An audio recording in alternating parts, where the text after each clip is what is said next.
Welcome back to another episode with the Unspecialist. This time around, we're going to be talking about popular social media personality Derrick Jaxn and why I believe Derrick Jaxn really and truly is a hero.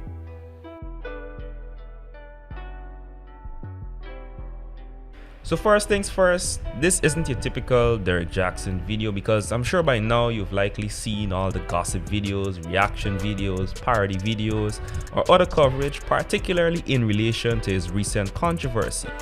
So consider this a different cup of tea because I'm here to sincerely tell you why Derrick Jaxn is a hero. So who is Derrick Jaxn? Here's a quick recap for those who may not be familiar with him or may not have seen his content online. Derrick Jaxn markets himself as a self-love ambassador, relationship expert, and entrepreneur. He rose to fame on social media, particularly Facebook and Instagram, because of his relationship advice videos. In paradoxical fashion, his content presents women as the unassuming victims of male manipulation, neglect, abuse, or other negative behavior in a relationship. Yet, he also sells them the idea that they are powerful, unconditionally valuable, and an appreciating asset in any relationship. So, he fills the first half of that paradox with the relatable and stereotypical relationship scenarios where the female viewer can insert herself. The emotional experience is the hook, while the line is basically presenting the man's behavior, giving a glimpse into the mind of a man. And the sinker, or the second half of the paradox, is the self-love feel-goodery that fills every second of every video. In short, he lets women know that their losses in the dating and relationship market are due to information asymmetry, and the way to remedy that problem is by getting the information that he provides.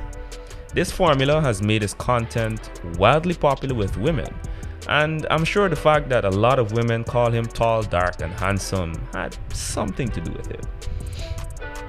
Derrick expertly wrote his success and began to sell his audience products, including a card game, Mentally Stimulate Me, and a number of books which he authored. These books include A Cheating Man's Heart, Things She Wishes You Understood, I Still Want It, a poetry book, A Cheating Man's Heart 2, a fiction novel, Single Mothers Are for Grown Men Only, I Still Deserve It, a book of positive affirmations, and most recently, Heal Together Without Hurting Each Other. When it comes to public personalities, image is everything. And generally speaking, public personalities have carefully crafted images. Because you don't know these people in real life, what you fall in love with is their story, their persona, or the image. And how authentic that image is can only be verified by people close to them and a few other sources. Hence, when it comes to social media, there's an incentive to feel real and not necessarily be real. Fulfilling that feel real part requires a compelling and captivating narrative. These narratives follow a plot, and one of the most common and beloved plots is the hero's journey. If you pay attention, you'll notice that a lot of popular celebrities and public figures narrate their life story according to the hero's journey. Derrick Jaxn is no exception. Now, I'm not gonna go through his entire life story. I'm simply gonna highlight this particular point in his life and career relative to the hero's journey. So let's get straight to the point. In the hero's journey, after the quest begins, there's a period of death and rebirth that the hero must undergo to attain a higher level or achieve their highest potential. Most often, this trial comes in the form of the woman as the temptress. And up until a few months ago, Derrick Jaxn had answered the hero's call and was every woman's online knight in shining armor. But then everything changed when Tasha K attacked. In a series of revelatory videos, the popular gossip YouTuber of the channel UNWINEWITHTASHAK K exposed Derrick Jaxn for having multiple affairs while married to his queen. Particularly damning was the fact that many of his trademark car videos were recorded right outside the residences of the side women, presumably after walloping the WAP. Suddenly, the great white knight was swimming in a big black pool of his own hypocrisy. He had succumbed to temptation, and Tasha K made sure that the whole world knew about it.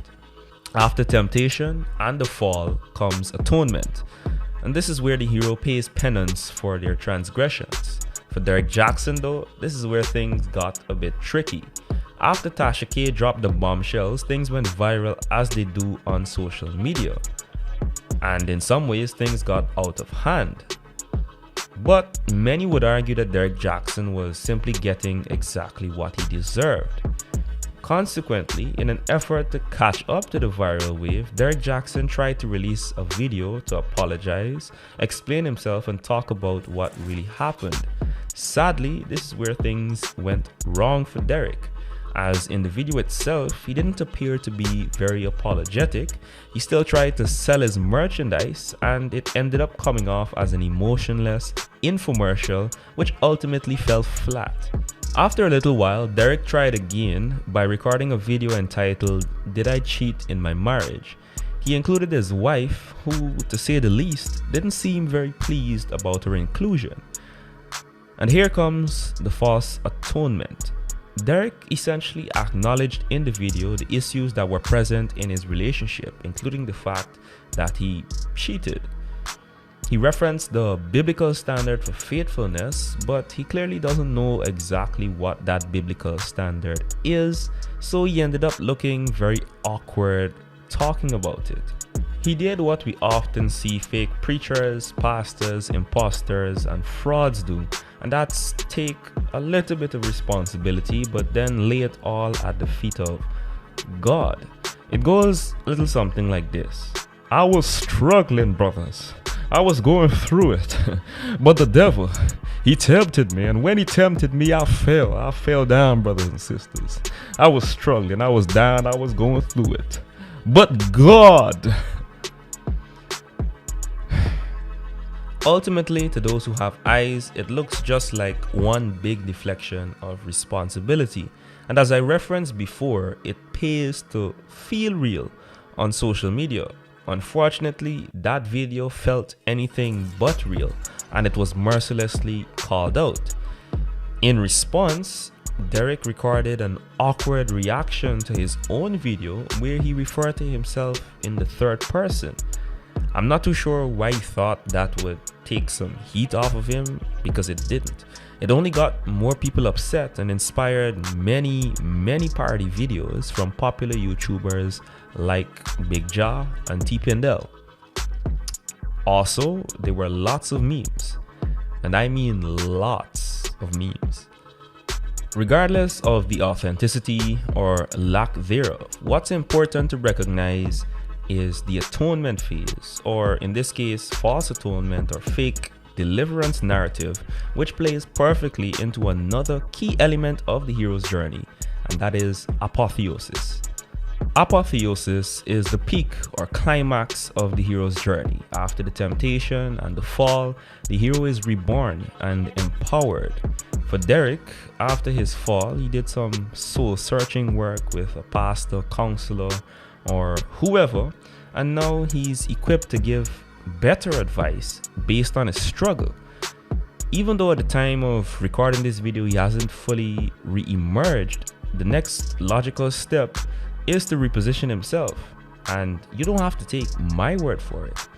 You can take his. Basically, I've grown up like in real time in front of people. When I first started this, I was in my early 20s. I'm now in my early 30s, and it's just a matter of growth. So as far as reestablishing anything, man, I don't even approach stuff about reestablishing this. I think once you do that, it becomes more about the bottom line and the paycheck. From day one, this has been about purpose. I genuinely feel like, and I know this for a fact, that I've been put here to encourage healing and healthy relationships. Even with my own struggles, even being a work in progress, even being a total F up at times. So I don't think necessarily about reestablishing this or that with the black man or the woman, the integrity. What I trust is that so long as I'm authentically walking in my purpose, even with my personal issue, I've had to overcome, that the rest is going to work itself out. That's how I came into the game. That's how I've been walking, even with not doing it perfect. That's what separated me from so many people who have tried to do the exact same thing. They make it about the bottom line. I've kept it about purpose. And I'm not saying I'm better. I'm just saying that formula has worked, and I'm going to keep going with that. So hopefully it does reestablish the integrity. I don't take it lightly that I let people down. Hopefully the brothers, I think for the brothers that, and it's not totally shot, I've gotten a lot of support from brothers since all of this went down. But I do think there's a much better way to reach brothers with my message, and hopefully that'll reflect in me just authentically walking in my purpose. Sure, whatever was most advantageous, I think is what you said, I would probably do it. The proof is in the pudding, though.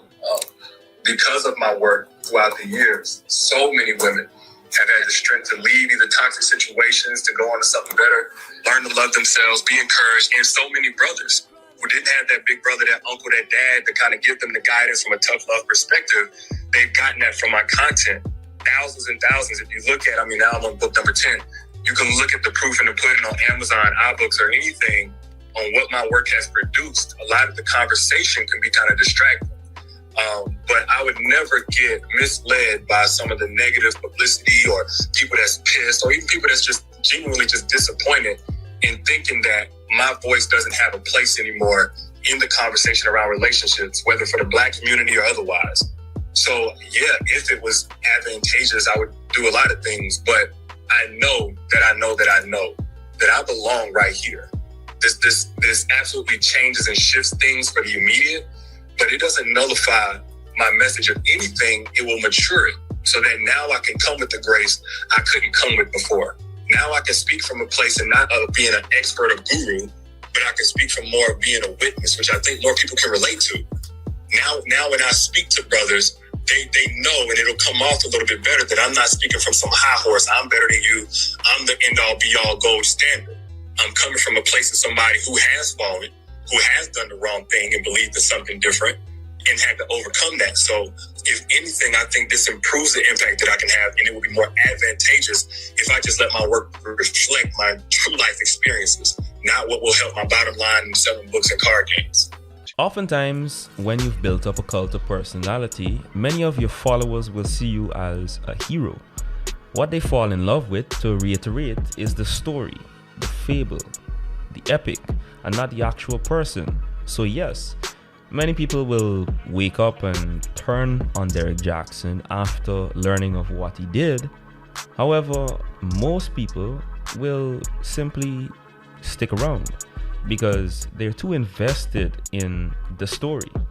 They want to be there until the very end. They want to see the evolution of their hero. In short, they're just hundreds of thousands of people following along on their hero's journey. And the verdict is that Derrick Jaxn most definitely is a hero. To his fans, he's a knight in shining armor, renewing hope with every video he drops. It's safe to say that his fans are mostly women who love a man telling them things that they want to hear. In essence, he's your favorite megachurch pastor dating edition. And just like your favorite megachurch pastor, his public embarrassment is simply an opportunity to bring God in the picture, preach harder, and sell more products and merchandise to loyal fans who are completely captivated by the hero's journey. So, do you think Derrick Jaxn is a hero, a villain, or something more sinister? Let me know down below in the comments. Be sure to like the video and subscribe to the channel if you want to see more content in the future. This is the Unspecialist saying, if wildness was a crime, recording relationship videos on the driveway of your side woman would probably qualify. Peace. Wake up, wake up, wake up, wake up, wake up, wake up out of your sleep, wake up.